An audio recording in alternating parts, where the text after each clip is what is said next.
Avant de plonger dans cette histoire incroyable, pensez à vous abonner à la chaîne et à activer la cloche. Ici, chaque récit a quelque chose à dire, et vous ne voudrez pas en manquer un seul. La villa Harrington se dressait au sommet d'une colline privée de Greenwood Hills, entourée de grilles dorées et de cyprès taillés au millimètre. À l'intérieur, tout respirait l'argent ancien, marbre italien sous les pieds, lustre en cristal de Bohême suspendu comme des soleils figés, tableau hérité de générations qui n'avaient jamais connu le manque. Mais au cœur de cette richesse éclatante, il y avait une femme que personne ne regardait vraiment. Ruth Coleman avançait silencieusement dans le grand salon, un plateau d'argenterie entre les mains. Sa peau noire contrastait avec les murs ivoires, ses pas étaient légers, presque effacés, comme si elle avait appris depuis longtemps à ne pas déranger le monde des autres. Elle portait l'uniforme impeccable de nounou, repassé avec soin, mais aucun bijou, aucune montre, seulement une petite chaîne discrète autour du cou, souvenir d'un autre temps. Pour les invités, Ruth n'était qu'un décor. Une présence fonctionnelle. Une femme payée pour servir, pas pour exister. Ce soir-là, la maison était pleine. Charles Harrington, magnate de l'immobilier, recevait des partenaires d'affaires, des banquiers, des politiciens locaux. Les rires étaient forts, les verres de champagne se remplissaient sans cesse, et les conversations flottaient entre profit, action et influence. Ruth circulait entre eux, baissant légèrement la tête quand quelqu'un la frôlait, s'excusant même lorsqu'on la heurtait. « Faites attention », lança une femme élégante d'un ton sec en évitant son regard. Ruth murmura un « Pardon, madame », presque inaudible. Personne ne remarqua que ses mains tremblaient légèrement. Dans un coin du salon, un jeune homme observait la scène en silence. Ethan Harrington, 22 ans, costume parfaitement ajusté, héritier unique de l'empire familial. Ses yeux suivaient Ruth à chacun de ses passages. Pas avec condescendance. Pas avec indifférence. Avec une attention lourde de souvenirs. Car pour Ethan, cette femme n'était pas une employée. Elle était celle qu'il avait portée quand la fièvre le faisait délirer. Celle qui chantait doucement dans la nuit quand les cris et les disputes secouaient la maison. Celle qui lui avait appris à lire avant même qu'il n'entre à l'école. Celle qui avait essuyé ses larmes pendant que ses parents signaient des contrats à l'autre bout du monde. Ruth Coleman avait été là quand personne d'autre ne l'était. Pourtant, ce soir, alors qu'elle posa le plateau sur une table basse, un rire méprisant s'éleva derrière elle. « C'est incroyable comme on les laisse circuler partout maintenant », murmura un invité, assez fort pour être entendu. Ruth se figea une fraction de seconde. Son dos resta droit. Son visage impassible. Elle avait appris à survivre ainsi, encaisser sans répondre, avancer sans se défendre. Mais Ethan, lui, serra les poings. Il savait que ce n'était que le début. Il savait que l'humiliation qui se préparait allait dépasser les murmures. Et pour la première fois de sa vie, il se demanda s'il était prêt à briser le silence. Au risque de faire trembler tout l'empire Harrington. Car ce soir-là, la femme invisible allait devenir impossible à ignorer. Le dîner venait de commencer. La grande table en acajou s'étendait comme une frontière invisible entre ceux qui comptaient et ceux qui servaient. Des assiettes en porcelaine fine, décorées à la main, étaient disposées avec une précision presque militaire. Ruth Coleman avançait lentement, versant le vin rouge dans les verres, respectant le silence qu'on attendait d'elle. Autour de la table, les invités parlaient fort, riaient, commentaient la politique, les investissements, l'avenir du pays, un avenir qui, visiblement, ne l'incluait pas. « Cette maison est magnifique, Charles », dit Margaret Whitmore, une femme aux perles trop blanches pour être naturelle. « Vous avez vraiment, du bon personnel. » Elle lança un regard appuyé vers Ruth, de haut en bas, comme on inspecte un meuble ancien. Enfin, ajouta-t-elle avec un sourire pincé, quand ils savent rester à leur place. Le silence tomba brièvement. Ruth sentit ses joues brûler, mais elle continua son geste, sans trembler. Elle avait connu pire. Toujours pire. « Excusez-moi, » reprit Margaret en claquant des doigts. « Ce vin est trop rempli. » « Vous ne connaissez pas la règle ?» Ruth se pencha pour reprendre le verre, ses mains légèrement crispées. « Pardon, madame, je... » Le verre glissa. Un simple instant. Le vin rouge éclaboussa la nappe blanche comme une blessure ouverte. Un murmure parcourut la table. Mon Dieu, s'exclama Margaret en se levant brusquement. Regardez ce qu'elle a fait. Charles Harrington fronça les sourcils, plus agacé par la nappe que par la femme.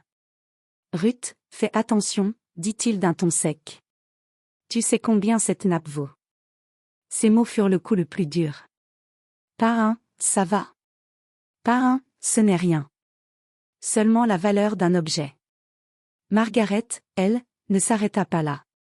Franchement, Charles, soupira-t-elle. Vous devriez mieux former vos gens. Ou en changer. Certaines personnes ne sont tout simplement pas faites pour évoluer dans ce genre d'environnement. Ruth resta figée. Ses yeux se baissèrent. Elle avait envie de disparaître. Mais à l'autre bout de la table, la chaise d'Ethan recula brusquement. Le bruit résonna dans toute la salle. Ça suffit, dit-il, la voix basse mais ferme. Tous les regards se tournèrent vers lui. Margaret cligna des yeux, surprise. Pardon? Ethan se leva lentement. Son cœur battait fort, mais son regard était clair. Vous parlez d'elle comme si elle n'était rien, continua-t-il. Comme si elle n'était pas humaine. Charles leva la main. Ethan, ce n'est ni le moment ni l'endroit. Justement, père. C'est exactement le moment. Ruth releva légèrement la tête. Leurs regards se croisèrent. Dans les yeux d'Ethan, elle vit quelque chose qu'elle n'avait pas vu depuis des années. De la reconnaissance. Et une promesse silencieuse. La salle retenait son souffle. Personne ne savait encore que ce qui allait suivre allait bouleverser cette famille. Et révéler un secret enfoui depuis plus de 20 ans. Le silence dans la salle à manger était devenu lourd, presque étouffant. Les invités évitaient de se regarder, conscients qu'ils assistaient à quelque chose qui ne figurait pas sur le programme de la soirée. Ruth Coleman, elle, restait immobile près de la table, les mains jointes, comme si le moindre mouvement pouvait aggraver la situation.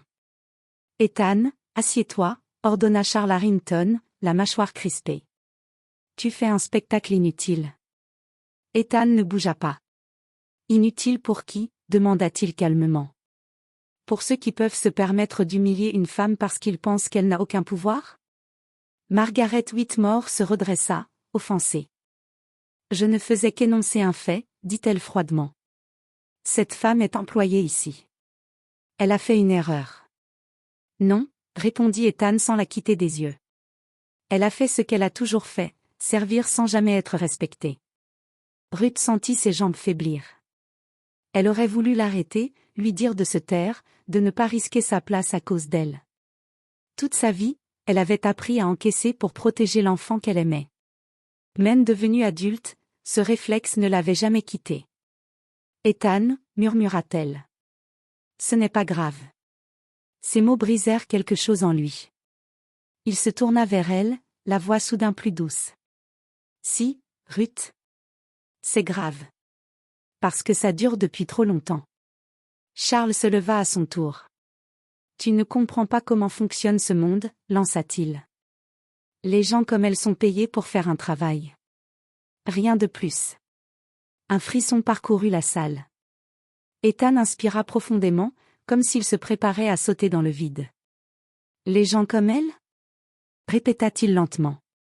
Tu veux dire la femme qui m'a élevé pendant que tu bâtissais ton empire? Les invités échangèrent des regards gênés. Ne mélange pas tout, répondit Charles. Elle était là parce qu'on la payait. Ethan sourit tristement. Vraiment? Alors qui restait à mon chevet quand j'avais peur la nuit? Qui m'apprenait à faire mes lacets? Qui me disait que j'avais de la valeur quand je me sentais seule dans cette maison vide? Il marqua une pause. Ce n'était ni toi, ni mère. Ruth sentit les larmes lui monter aux yeux. Elle secoua la tête. Ethan, je t'en prie. Mais il continua, la voix désormais plus forte. Vous pouvez salir une nappe. Vous pouvez me faire taire. Mais vous n'effacerez jamais la vérité. Il se tourna vers les invités, un à un. Cette femme que vous méprisez, elle m'a élevé. Elle m'a appris ce que voulait dire aimer sans condition. Un murmure parcourut la table. Margaret pâlit légèrement. Tu exagères, murmura-t-elle. Ethan inspira une dernière fois. Non. J'ai simplement décidé d'arrêter de me taire. Ruth comprit alors que ce qu'il s'apprêtait à dire allait changer leur vie à tous les deux. Et peut-être détruire l'image parfaite de la famille Harrington. La vérité, longtemps étouffée, frappait à la porte. Ethan avança d'un pas, puis d'un autre, jusqu'à se tenir juste à côté de Ruth. Le geste était simple, presque banal. Mais dans cette maison où tout était symbole, il résonna comme une déclaration de guerre. Il posa doucement sa main sur l'avant-bras de Ruth. Un contact qu'elle n'avait plus connu depuis des années. Autrefois, il lui tenait la main pour s'endormir. Aujourd'hui, il la lui tenait pour la protéger. Ethan, souffla Charles, la voix plus basse, presque menaçante. Réfléchis à ce que tu fais. Ethan leva les yeux vers son père. J'y ai réfléchi toute ma vie. Il se tourna vers les invités, puis vers Margaret, qui évitait désormais son regard. Vous voulez savoir qui est cette femme, dit-il clairement. Vous la voyez comme une nounou. Une domestique. Une employée remplaçable. Il marqua une pause. Mais pour moi, elle a toujours été ma mère. Un souffle collectif traversa la salle. Ruth sentit son cœur se serrer violemment. Elle retira doucement son bras. Non. Ethan, ce n'est pas vrai, murmura-t-elle, la voix brisée. Ta mère, c'est. Ma mère biologique, oui, répondit-il sans hésiter. Mais celle qui m'a appris à aimer, à respecter, à ne pas devenir ce que je vois ici, c'est toi. Les larmes coulèrent enfin sur les joues de Ruth. Elle ne pleurait pas de honte. Elle pleurait parce que, pour la première fois, quelqu'un disait tout haut ce qu'elle avait toujours porté en silence. Charles était livide. Tu dépasses les limites, gronda-t-il. Tu insultes ta famille. Non, père. Je dis la vérité. Il se tourna vers lui, droit, sans peur. Une famille, ce n'est pas l'argent. Ce n'est pas le nom. C'est la présence. Et toi, tu étais absent. Le coup fut violent. Margaret se leva brusquement. C'est indécent, lança-t-elle. Utilisez cette femme pour régler vos problèmes familiaux. Ethan se retourna vers elle, glacé. Indécent? Non. Indécent, c'est d'humilier quelqu'un parce que sa peau est noire et son uniforme simple. Indécent, c'est de croire que l'argent donne le droit d'écraser les autres. Un silence encore plus lourd s'installa. Ruth inspira profondément. Ethan, dit-elle enfin, la voix tremblante mais digne. Je t'aime. Mais je ne veux pas être la cause de ta rupture avec ta famille. Il la regarda avec tendresse. Tu n'es pas la cause, Ruth. Tu es la raison. Puis il se redressa, déterminé. Et maintenant, tout le monde va entendre ce que j'ai à dire. La tempête n'était pas terminée. Elle ne faisait que commencer. Ethan inspira profondément avant de parler. Il savait que ce qu'il allait faire n'avait pas de retour possible. Père, dit-il calmement, tu m'as appris à ne jamais reculer quand un principe est en jeu. Aujourd'hui, je prends cette leçon au sérieux. Charles Harrington le fixa longuement, comme s'il voyait son fils pour la première fois. Autour d'eux, les invités semblaient figés, pris au piège entre curiosité malsaine et malaise profond. Si tu continues, dit Charles d'une voix dure, tu perdras beaucoup plus que ton sang-froid. Ethan hocha la tête. Je le sais. Il se tourna vers la table, vers ces visages bien habillés qui avaient ri quelques minutes plus tôt. Cette maison, cet argent, ces relations, tout cela repose sur une illusion. L'illusion que certaines vies valent moins que d'autres. Il désigna Ruth. Cette femme a sacrifié la sienne pour élever un enfant qui n'était pas le sien. Elle a accepté l'invisibilité, les humiliations, le silence, par amour. Un invité baissa la tête. Une autre se leva discrètement. Charles serra les poings. Et qu'attends-tu de nous? Cracha-t-il. Des excuses? Non, répondit Ethan. Du respect. Il se tourna alors vers Ruth. Tu n'as plus à rester ici si tu ne le veux pas. Plus jamais. Ruth sentit son souffle se couper. Ethan, cette maison a été toute ma vie. Justement, dit-il doucement. Il est temps que ta vie commence pour toi. Il se tourna à nouveau vers son père. Je renonce à ma place dans l'entreprise familiale. Un murmure choqué parcourut la salle. Tu plaisantes, souffla Charles. Non. Je refuse d'hériter d'un empire bâti sur le mépris. Le visage de Charles se durcit. Alors pars. Sans un centime. Ethan acquiesça. Très bien. Il prit le manteau de Ruth, le lui tendit avec un respect presque solennel. Viens avec moi. Ruth hésita. Elle regarda autour d'elle cette maison qu'elle avait nettoyée, protégée, aimée, sans jamais y appartenir. Puis elle posa sa main dans celle d'Ethan. D'accord, dit-elle simplement. Ils traversèrent le salon sous les regards muets. Les portes s'ouvrirent. L'air froid de la nuit les enveloppa. Derrière eux, la richesse restait enfermée. Devant eux, l'incertitude mais aussi la liberté. Et pour la première fois depuis longtemps, Ruth Coleman ne se sentit plus invisible. Elle se sentit reconnue.